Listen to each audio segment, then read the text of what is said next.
তুমি selflessly unconditionally কাৰোবাক মৰম দিছা সেই মৰমৰ ভ্যালু যদি কোনোবাই দিব পৰা নাই সেইটো তোমাৰ ভুল নহয়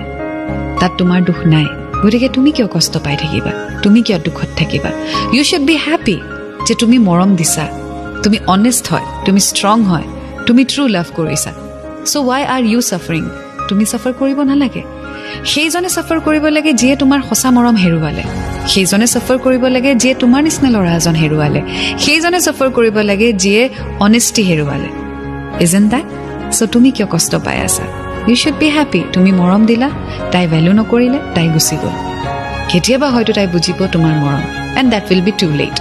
এতিয়া প্ৰথম কথা হ'ল তুমি নিজৰ বিষয়ে চিন্তা কৰা নিজৰ কথা চিন্তা কৰা মা দেউতাৰ কথা চিন্তা কৰা কেৰিয়াৰৰ কথা চিন্তা কৰা and love will come to you one day someday someone will come into your life অকলে কেতিয়াও মানুহ স্পেন্ড নকৰে there will be someone in your life but